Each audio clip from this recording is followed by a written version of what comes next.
Silakan duduk. Shalom Bapak Ibu. Shalom. Lemas sekali. Shalom Bapak Ibu. Pada pagi hari ini, bulan ini kita akan belajar tentang hidup beriman.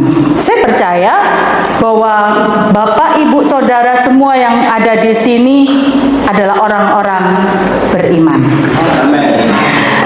Ya, orang-orang beriman. Kalau dikatakan orang beriman, pasti ada buktinya. Nah, pagi hari ini kita akan belajar tentang tindakan iman sebagai ukuran atau sebagai standarisasi apakah kita orang-orang beriman.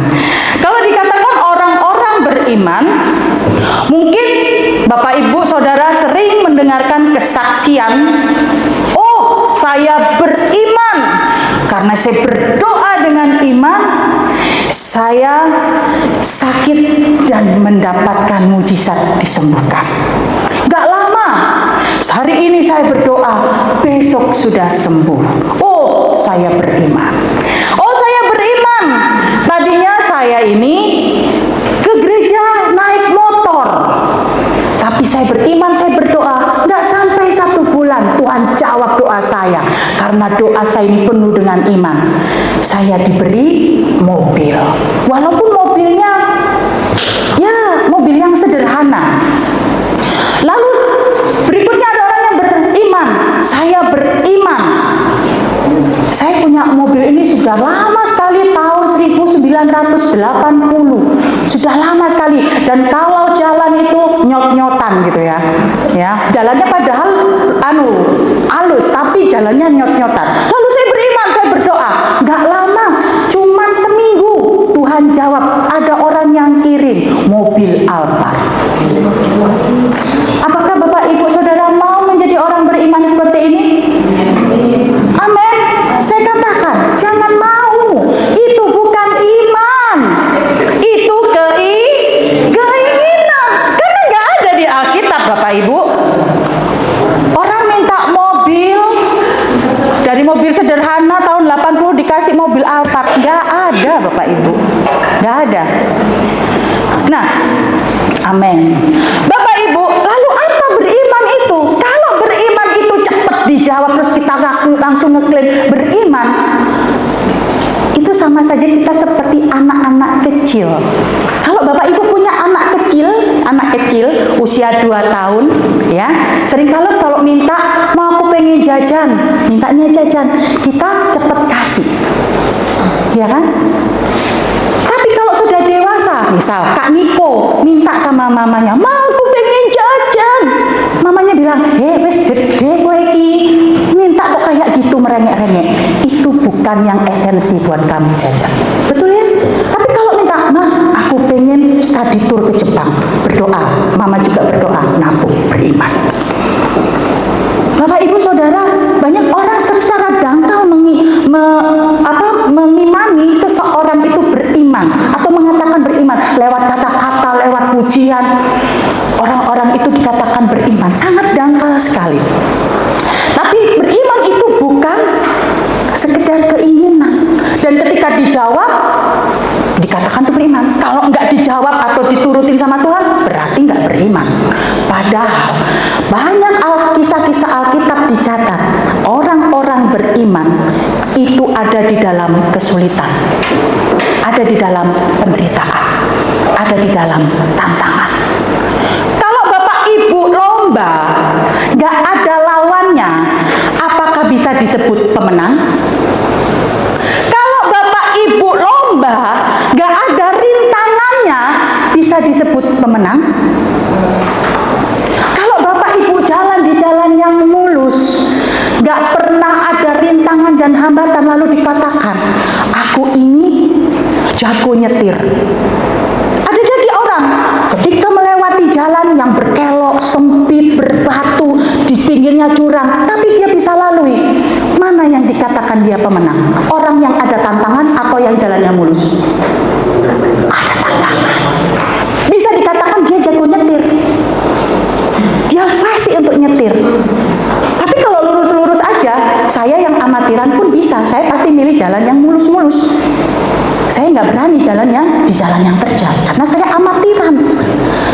Beda dengan yang profesional. Nah, orang beriman itu tahapnya profesional.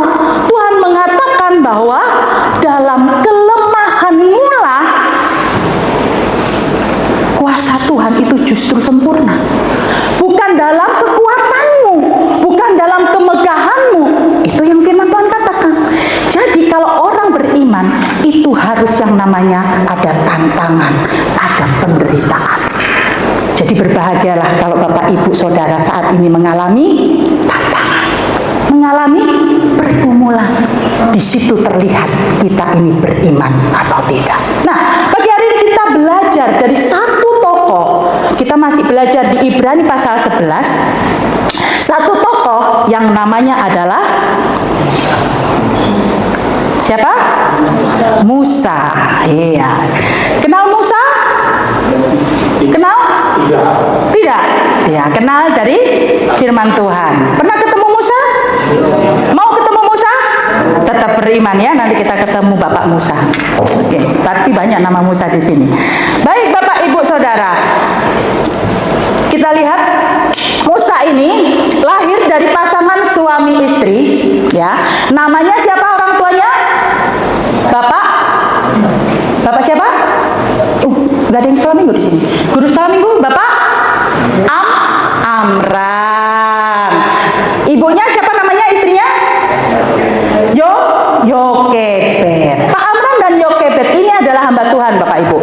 Firman Tuhan mencatat dalam Keluaran pasal yang pertama bahwa Bapak Amran dan Ibu Yokebed, orang tua Musa ini adalah dari suku Lewi, dan kita tahu bahwa suku Lewi itu adalah suku yang dikhususkan untuk melayani Tuhan, ya, menjadi full timer lah kalau bahasa sekarang.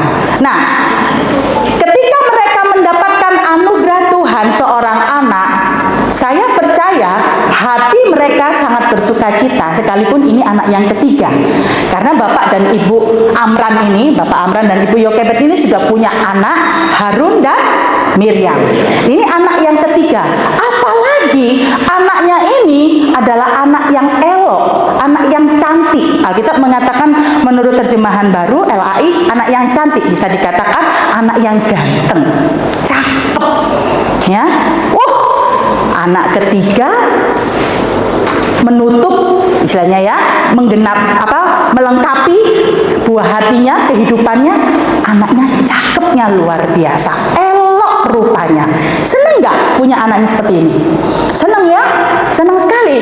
Tidak ada orang tua yang tidak senang ketika memiliki buah cintanya. Ya, Kak Marga ini puji Tuhan sudah berhasil. Oh, sudah berhasil. Sudah hamil. Saya percaya pasti Kak Marga menjaga kandungannya dengan luar biasa. Karena apa? Sukacita. Dan itu yang dialami oleh Ibu Yokebed. Ketika menjaga kandungannya selama 9 bulan, itu luar biasa, sehingga lahir anak yang ganteng.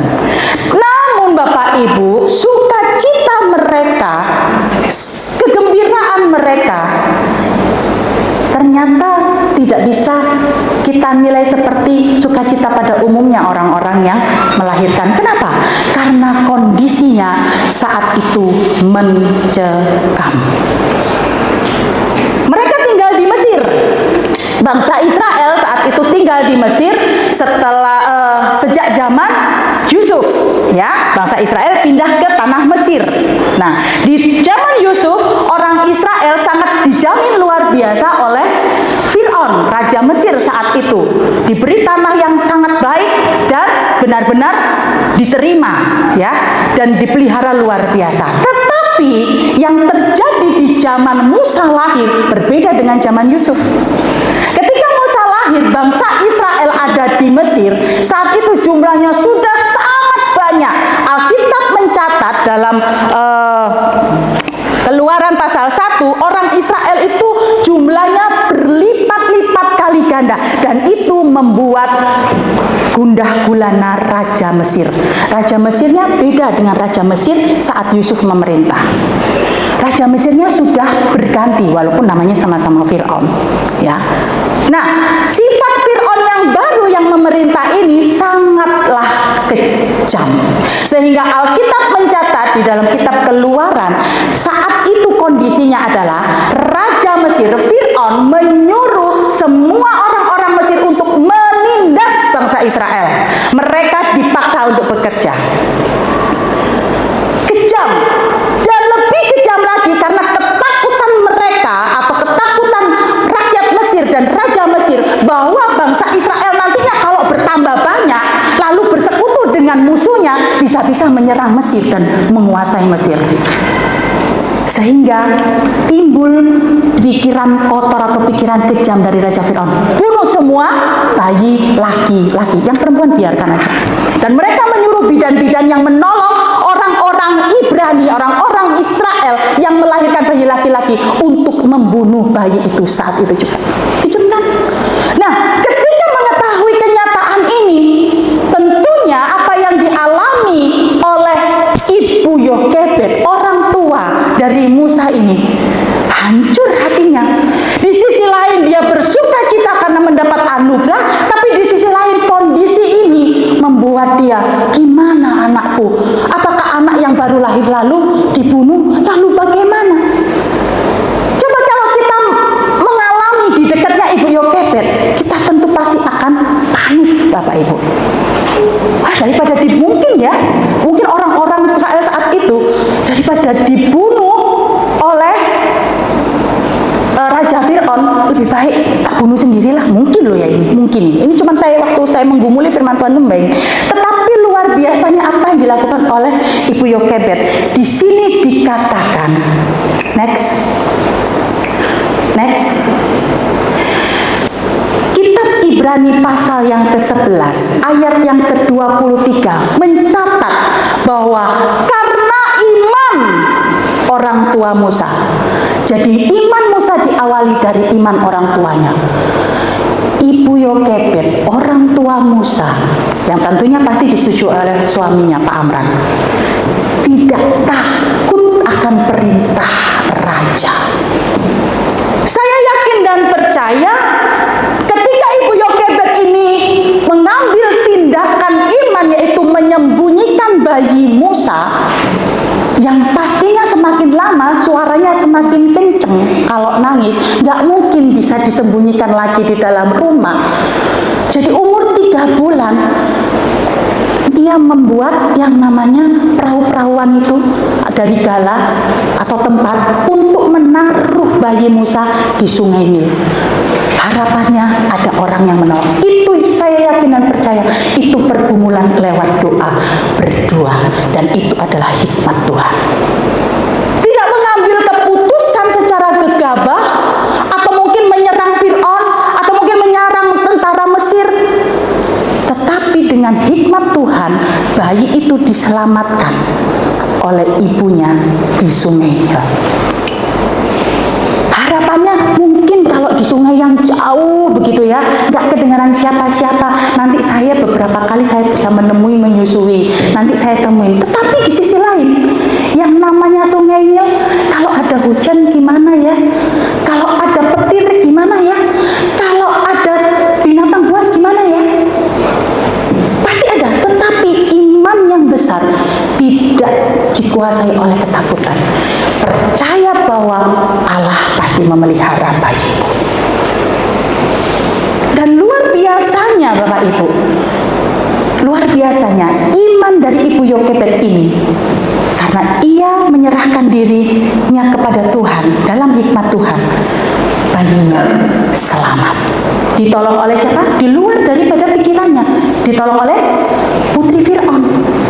Loh, kalau mau rasional Bapak Ibu, kalau yang namanya saat itu ada perintah bayi orang Israel laki-laki dibunuh, yang merintahkan Raja Fir'aun, harusnya putri Fir'aun kalau ketemu bayi laki-laki orang Israel harusnya dibunuh. Tetapi karena iman Bapak Amran dan Ibu Yokebed ini, Tuhan benar-benar pelihara anaknya. Diterima oleh putri Fir'aun saat menemukannya. Putri Fir'aun langsung jatuh cinta dan merawat bayi itu. Jadi tindakan iman orang tua ini sangat berdampak Bapak Ibu bagi iman anak-anaknya. Kita tahu bahwa Pak Amran dan Ibu Yokebed punya 3 anak, diserahkan semua kepada Tuhan, menjadi hamba Tuhan. Dan terlebih Musa yang kita tahu adalah hamba Tuhan, Nabi Allah, abdi Allah yang sangat besar, diakui oleh 3 agama, Yahudi, Kristen, dan Islam. Bahkan ada yang berkata, gimana ya kuburannya Musa? Kok nggak ada, nggak dicatat di Alkitab? Kalau dicatat atau ditemukan kuburannya Musa, bisa-bisa diagung-agungkan, bisa-bisa karena dia pemimpin yang besar, pemimpin yang hebat, dan Allah mengakui Musa. Bapak Ibu Saudara, ini luar biasa. Tindakan iman orang tua berdampak pada iman anak. Kenapa? Next. Karena berani mengambil keputusan yang didasari takut akan Tuhan, bukan takut kepada manusia. Halo anak muda, siapa di sini yang usianya sudah kepala 3? Ada yang belum menikah? Oh, Timotius sudah kepala 3? Kepalanya masih 1. Sudah menginjak usia 20, aku kok belum punya pacar ya? Nggak punya gandengan ya? Kalau lihat truk aja punya gandengan, aku nggak punya gandengan.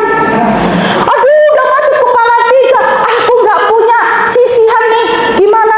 Akhirnya standarnya diturunkan. Kenapa? Takut. Orang-orang tanya, kok belum kawin? Kok belum nikah? Tak pikir sudah nikah. Kekawinan temen belum, mana gandengannya? Rasanya tersayat-sayat, takut dicemooh, takut dihina. Akhirnya turunkan standar, wes gak apa-apa, siapa saja boleh jadi pasanganku, di luar Tuhan pun gak apa-apa, sing penting aku gak jomblo. Banyak keputusan manusia itu hanya didasari karena perilaku orang lain. Hanya untuk apa? Harga dirinya, menyelamatkan harga dirinya, tapi nggak pernah memandang ini benar nggak sesuai firman Tuhan atau tidak. Ini yang dikatakan tindakan iman. Ini dikatakan orang beriman pada saat kesulitan, pada saat engkau menghadapi tantangan, engkau menuruti Allah atau menuruti manusia.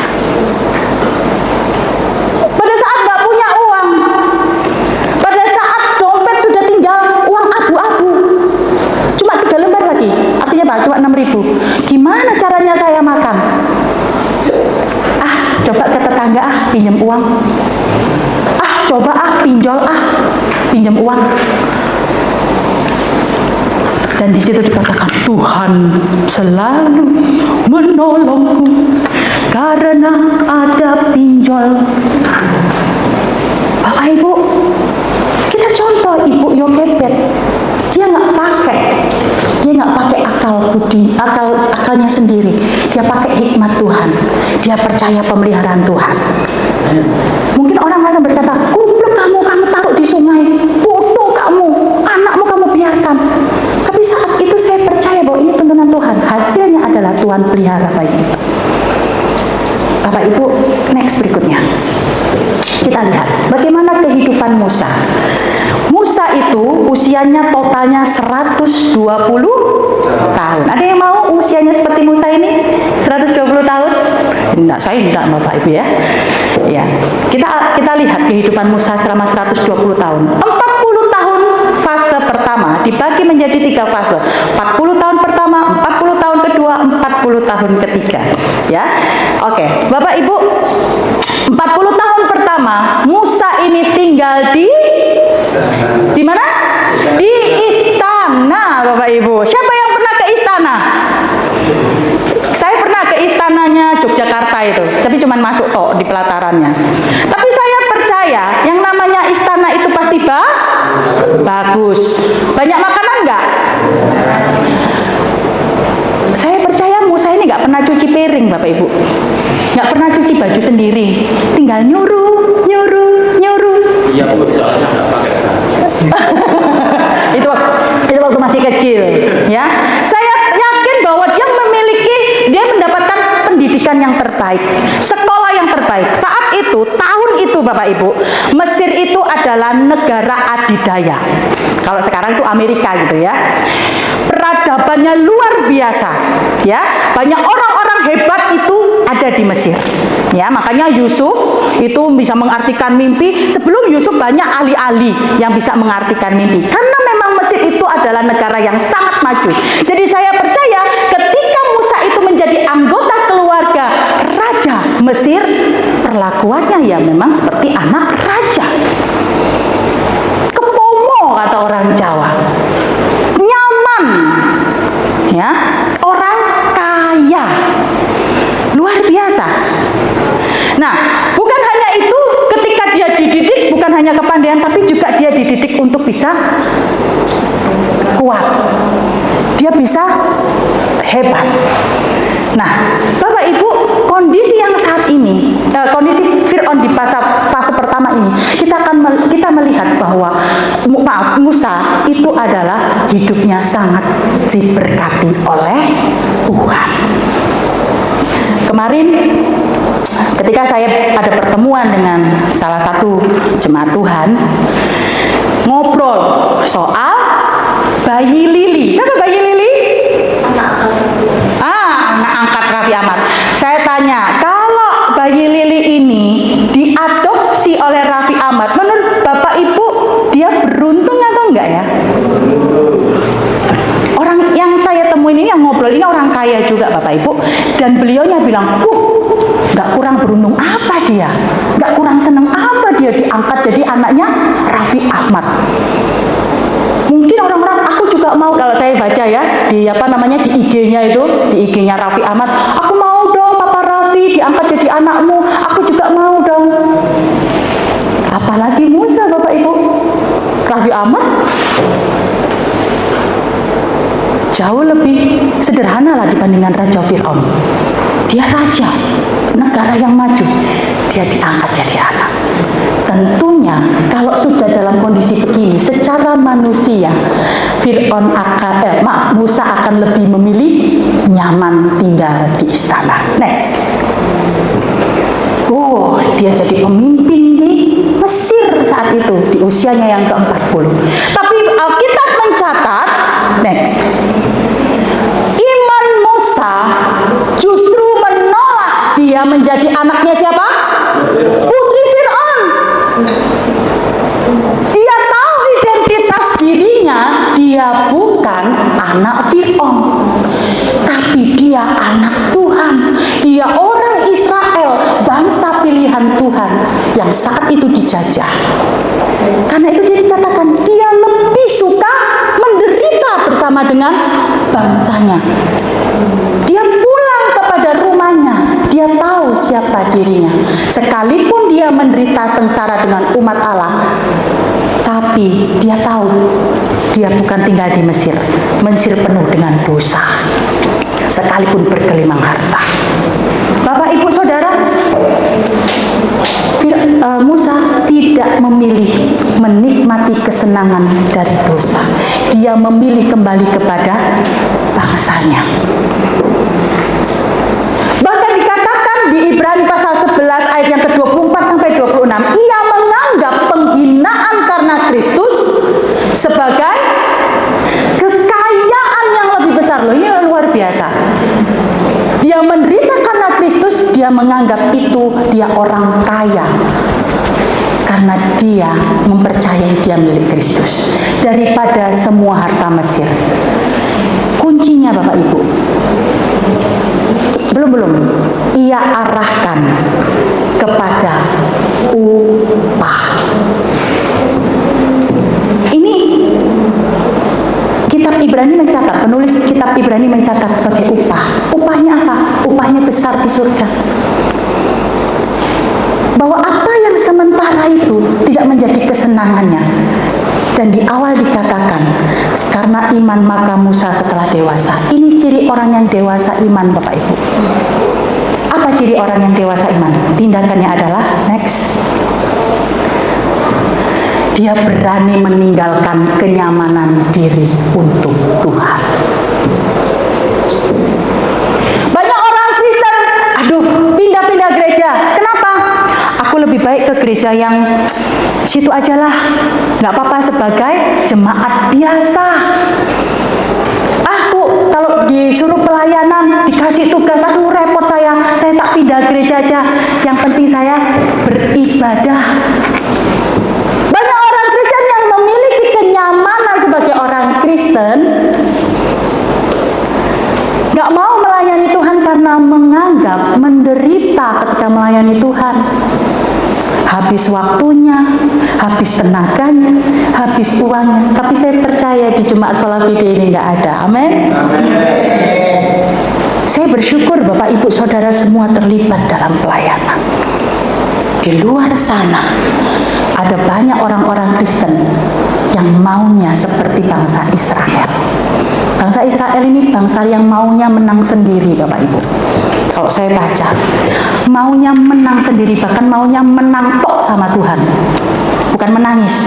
Ketika dia menangis, Tuhan, aku bersedia, aku menderita di Mesir Tuhan, sampai kepada Allah, ditolong sama Allah. Lalu setelah ditolong sama Allah, keluar dari Mesir. Dalam perjalanan keluar dari Mesir, menderita, Tuhan, gak ada ini, Tuhan, gak ada ini enak di Mesir. Ditolong lagi sama Tuhan. Berjalan lagi, ditolong lagi sama Tuhan. Tuhan, kok gini hidupnya? Ditolong lagi sama Tuhan. Maunya menang tok sama Tuhan. Maunya menang sendiri. Banyak orang Kristen yang seperti itu. Maunya apa? Aku ke gereja besar ini aja ah. Karena apa? Doanya manjur, doanya mujarab. Kenapa? Doa berkatnya itu adalah doa yang berlipat-lipat kali ganda untuk kekayaanku, untuk usahaku, untuk materi. Firmannya luar biasa. Kenapa? Wah, penuh dengan berkat. Berkat, berkat, berkat. Tapi nggak enak di gereja Solafide. Adanya diajar. Diajar apa? Beriman dalam penderitaan. Tapi ini yang Tuhan inginkan dari Musa, Bapak Ibu. Musa meninggalkan kenyamanan hidup untuk Tuhan. Dia melihat upah. Saat itu Tuhan menjanjikan tanah perjanjian. Dan memang ketika kita membaca sampai selesai kisah Musa, memang Musa tidak memasuki tanah Kanaan. Tetapi saya percaya tanah perjanjian yang Tuhan siapkan bukanlah tanah Kanaan saja, tetapi tanah perjanjian, yaitu kekal di surga bagi Musa. Begitu juga dengan kita. Kalau kita mengarahkan kepada hidup kekal kita nanti, tentunya kita sanggup untuk meninggalkan kenyamanan kita. Apa yang jadi kenyamanan kita saat ini? Dan apa yang menjadi tantangan itu yang kita ambil. Bapak, Ibu, Saudara, kita belajar dari Musa. Menjadi Musa bukan hanya 40 tahun di Mesir. Setelah 40 tahun fase kedua, bukannya dia semakin enak kalau dia awalnya tinggal di istana. 40 tahun kedua dia tinggal di padang. Padang dulu Pak, karena dia melarikan diri ke Midian. Dari dia putra raja, memimpin rakyat, dan rakyatnya semua taat, nurut apa yang diperintahkan. Tuhan langsung bawa dia memimpin domba. Kambing domba dia gembalakan. Tetapi justru di sini Tuhan membentuk Musa luar biasa. Bagaimana menghargai sesuatu yang sederhana sebagai sesuatu yang berharga. Karena kambing domba itu milik berharga bagi yang punya. Dan dia harus menjaganya. Oh, kalau diterkam oleh binatang buas, dia harus menyelamatkan. Ketika mau dicuri orang, oh dia harus menyelamatkan. Dan dia harus mau memberi makan. Pak Teguh ini pernah punya sapi, Bapak Ibu. Setelah itu sapinya dijual. Sapinya cuma satu. Kenapa? Karena nggak kuat ngaret rumput. Ternyata jadi gembala itu untuk ngasih makan saja nggak mudah, apalagi untuk memelihara. Tapi luar biasa fase kedua ini, di mana Musa untuk menggembalakan domba. Di situ justru Musa dibentuk. Menjadi apa? Berikutnya. Untuk menghadapi tantangan. Saya ajak Bapak Ibu membaca Ibrani pasal yang ke-11.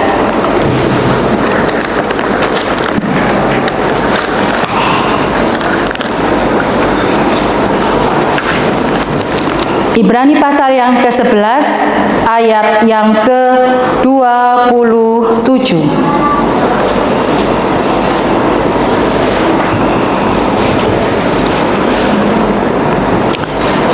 Ibrani pasal yang ke-11 ayat yang ke-27, kita akan baca bersama-sama. Sudah ketemu? Amin. 2, 3. Karena iman, maka ia telah meninggalkan Mesir dengan tidak takut akan murka raja. Ia bertahan sama seperti ia melihat apa yang tidak kelihatan. Bapak Ibu, di sini dikatakan ia telah meninggalkan Mesir dengan tidak takut akan murka raja. Pada saat Musa itu meninggalkan istana dan dia melarikan diri ke Midian, Fir'aun tidak tinggal diam. Enak aja kamu Musa, 40 tahun jadi anakku, enak tinggal di rumahku, tak openi, tak pelihara. Kamu melarikan diri, kamu melawan saya. Dan di situ murka Fir'aun luar biasa, Bapak Ibu, kepada Musa. Sehingga Fir'aun tetap mencari Musa sekalipun Musa itu melarikan diri. Tetapi Tuhan katakan kepada Musa, Musa, aku mengutus engkau untuk menjadi hambaku, memimpin bangsa Israel keluar dari Mesir, karena bangsa Israel menderita dan aku mendengar seruannya. Apakah saat itu Musa dengan segenap hati menerima? Tidak. Sebagai manusia biasa, dia berikan daftar kekurangannya kepada Tuhan. Tetapi Tuhan meyakinkan Musa akan menyertai Musa. Dan karena iman, Musa menghadap Raja Fir'aun. Nggak mudah Bapak Ibu. Anak-anak yang berbuat salah, kalau tahu berbuat salah, untuk menghadap orang tuanya pasti gemeteran kan, takut kan, dimarahi. Itu cuma dimarahi. Ini pasti dibunuh. Dan memang betul Bapak Ibu, Musa ancamannya adalah mati. Tetapi luar biasa Tuhan menyertai, Tuhan menggenapi janjinya. Bapak Ibu Saudara, iman Musa ketika dilantik, dididik Tuhan 40 tahun fase kedua, menggembalakan domba, kena panas, dia bagaimana caranya untuk memelihara domba.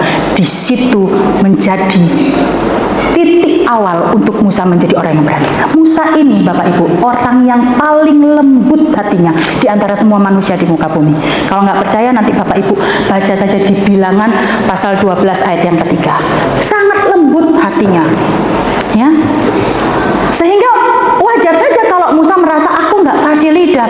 Gimana orang Israel percaya kalau aku jadi pemimpin? Lalu bagaimana aku bisa menghadapi Raja Fir'aun, murkanya? Tuhan mengatakan, aku menyertai engkau dengan berbagai tanda-tanda dan mujizat. Dan memang itu digenapi Tuhan.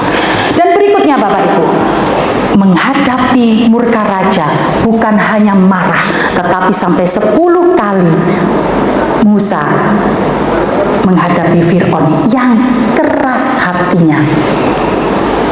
Ya, tulah 1, 2, 3 sampai 10, dan itu tidak mudah bagi Musa untuk mengeluarkan bangsa Israel.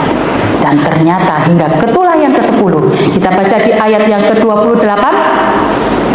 2, 3. Karena iman, maka ia mengadakan Paskah dan pemercikan darah, supaya pembinasa anak-anak sulung jangan menyentuh mereka. Musa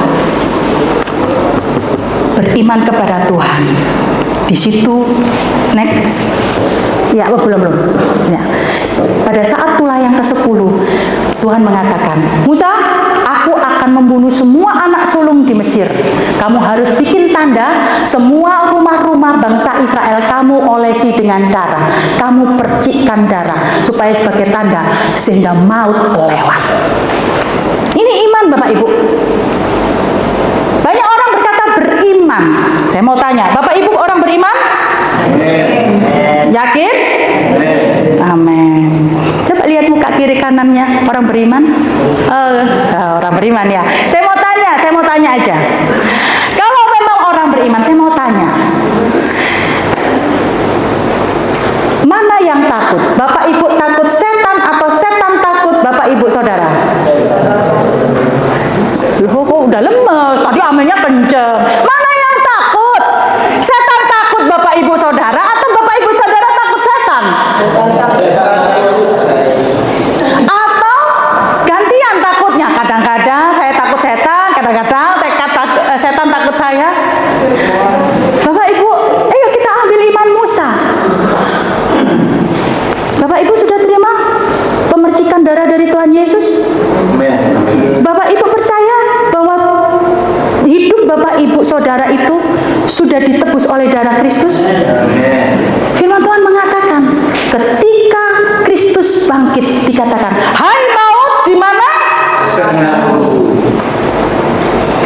Maut kalah atau menang? Bapak Ibu, jangankan setan. Saya bilang, jangankan setan, maut saja lewat, gak akan bisa menerkam kita. Jadi kalau lewat kuburan malam-malam, ya, lewat kuburan siang-siang, lampu mati sendirian, di rumah sendirian, perlu takut setan? Paling dia cuma nampakkan aja, dia nggak akan membunuh Bapak Ibu. Harusnya takut pada pribadi yang bisa membunuh roh, tubuh, dan jiwa. Ya, ini berlaku untuk semua laki-laki dan perempuan loh ya. Untuk yang nggak takut setan, karena di mana maut sengatnya? Nggak ada. Dan sebenarnya yang harus Bapak Ibu takuti setan itu bukan yang nampak. Kemarin kami habis lihat Puasa Gelap ya Bapak Ibu, film Puasa Gelap. Ya, tapi di situ belajar banyak. Orang yang mempersekutukan diri dengan kuasa gelap, hidupnya dikuasai kegelapan. Tapi Pak Teguh saat itu, kita bincang, Pak Teguh punya pengalaman Bapak Ibu tentang pelepasan kuasa gelap, ya, beberapa kali, banyak kali ya.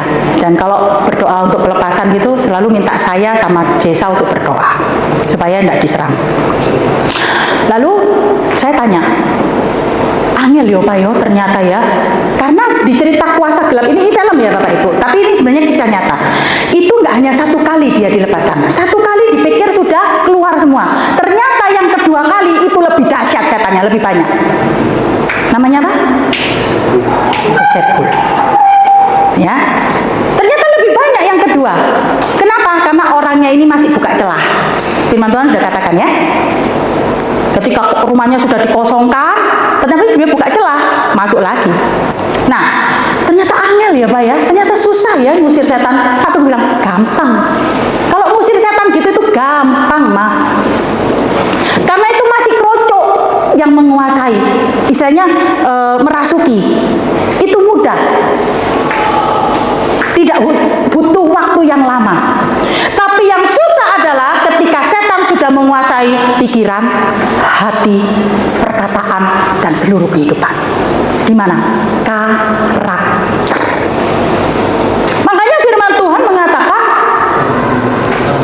hendaknya kamu dibaharui oleh akal budi. Akal budi harus diperbarui oleh firman Tuhan.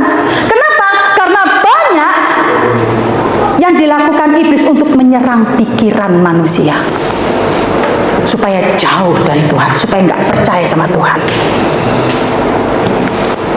Bapak Ibu, jadi nggak usah takut yang namanya sendirian di rumah. Ya, kalau sendirian di rumah, ke rumah saya aja atau panggil saya, nanti tak temenin, nggak apa-apa. Ya, nggak takut ya Bu? Enggak, puji Tuhan. Karena kita ini sudah milik Kristus Bapak Ibu. Kristus ada bersama-sama dengan kita. Nah, next berikutnya.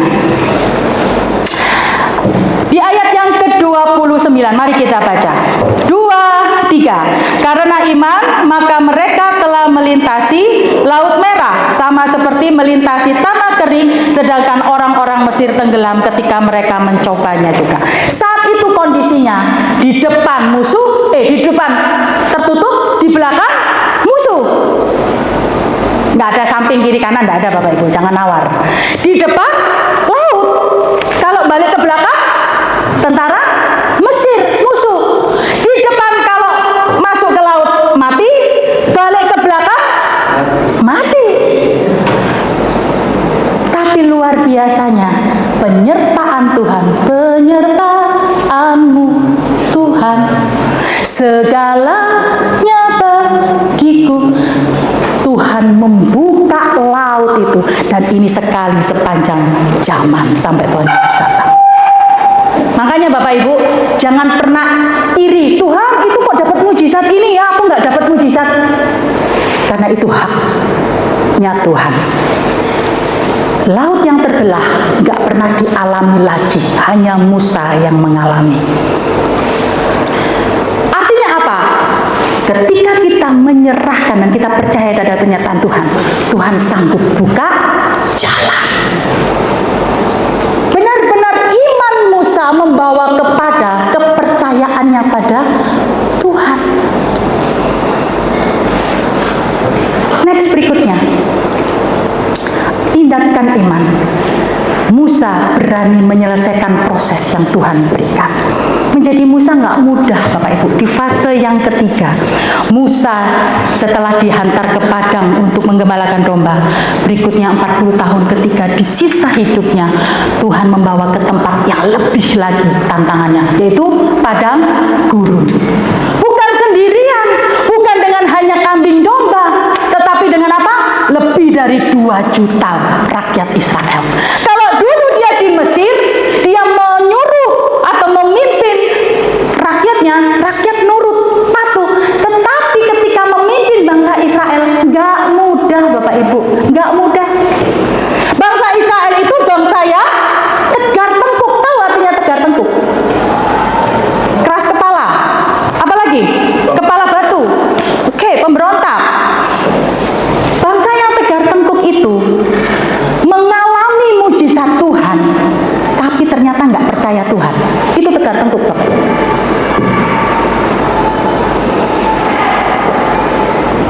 Berkali-kali Tuhan menolong bangsa Israel mengadakan mujizat. Sejak awal diawali dengan laut Tebrau yang terbelah, ketika maju mati, mundur mati. Dalam perjalanan 40 tahun di padang gurun, mujizat Tuhan juga dialami, tapi tetap bangsa Israel tidak percaya kepada Tuhan. Makanya kalau orang Kristen mengatakan aku beriman, tetapi hanya ukurannya ditolong Tuhan, sama saja dengan bangsa Israel. Kenapa? Karena orang beriman itu levelnya kepada kesulitan. Jadi sekalipun Tuhan tidak menjawab doaku, maksudnya menuruti doaku, Tuhan punya rencana yang lebih indah. Itu orang beriman Bapak. Bangsa Israel memang bangsa yang memuji Tuhan ketika ditolong Tuhan. Tapi ketika dia mengalami kesulitan, itu tadi dia ingin menang sendiri. Dia mengerang, mengomel, menggerutu, mengeluh. Dia mengancam. Musa itu diancam-ancam, dituding-tuding. Kamu ini Musa, kamu bawa kami, kamu pengen bunuh kami ya di padang gurun. Lebih baik kan kami di Mesir. Walaupun kami jadi tawanan, walaupun kami jadi disiksa, tapi kan kami makan enak. Di sini nggak ada makanan, dituding-tuding. Tapi saya bersyukur, saya jadi gembala. Bapak, Ibu, Saudara nggak pernah dituding-tuding ya. Puji Tuhan. Saya kalau jadi Musa gini, aduh Tuhan. Tapi Musa ini benar-benar orang yang lembut hatinya Bapak Ibu. Kenapa? Dia mau menyelesaikan prosesnya Tuhan. Apa proses Bapak Ibu Saudara? Musa harus memimpin bangsa Israel yang tegar tengkuk memberontak bahkan menista Tuhan, melawan Tuhan. Patung lembu emas didirikan untuk melawan Tuhan. Apa proses Bapak Ibu? Sakit penyakit, pasangan yang ngomel, tegar tengkuk, anak yang tegar tengkuk, bandel. Apa proses? Ayo kita belajar dari Musa. Tindakan berikutnya, dia mau menyelesaikan prosesnya Tuhan. Jangan seperti 2 mahasiswa yang naik ke tingkat tinggi. Bapak Ibu Saudara, Ukuran iman bagi kita umat Tuhan jangan dinilai dari dia bagaimana memuji Tuhan, jangan dinilai dia bagaimana mainkan musik, jangan dinilai bagaimana dia berdoa.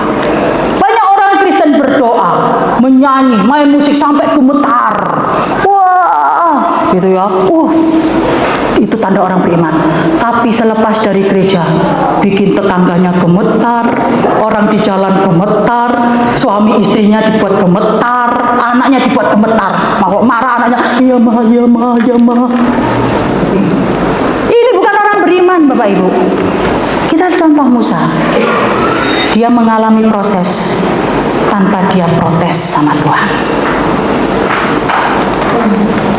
Sebagai kesimpulan Bapak Ibu, kita cek, kita ini memiliki keberanian gak untuk melakukan tindakan iman? Karena keberanian melakukan tindakan iman itu bukti bahwa orang-orang tersebut benar-benar beriman pada Yesus Kristus. Iman kita bukan ketika kita senang di dunia, tapi iman kita bagaimana kita memuliakan Kristus selama di dunia. Karena iman itu nanti kita bawa ke surga. Ketika Tuhan menghakimi kita untuk memberi upah, terus Tuhan bertanya, Erlin, apa yang kamu sudah lakukan di dunia? Oh, aku sudah minta ini Tuhan, aku pernah berdoa Tuhan, aku minta anak, karena aku nggak punya anak. Ternyata Tuhan jawab, aku punya anak Tuhan. Aku beriman sama Tuhan. Aku berdoa Tuhan, aku lama umurku nggak menikah, dikasih Tuhan suami yang hebat, aku beriman sama Tuhan. Tuhan katakan itu bukan iman, itu keinginan. Sudahkah engkau menang lewati tantangan ketika suamimu nggak baik? Sudahkah engkau menang lewati tantangan ketika anakmu nggak baik? Sudahkah engkau melewati tantangan ketika tetanggamu, saudaramu nggak baik, pekerjaanmu nggak baik, kesehatanmu nggak baik? Sudahkah engkau menang? Saya undang pelayan Tuhan. Berimankah kita Tuhan selalu menolong kita? Kalau Tuhan selalu menolong, bukan berarti Tuhan selalu menuruti kita, tapi Tuhan menolong sesuai dengan rancangannya. Tuhan selalu menolongku.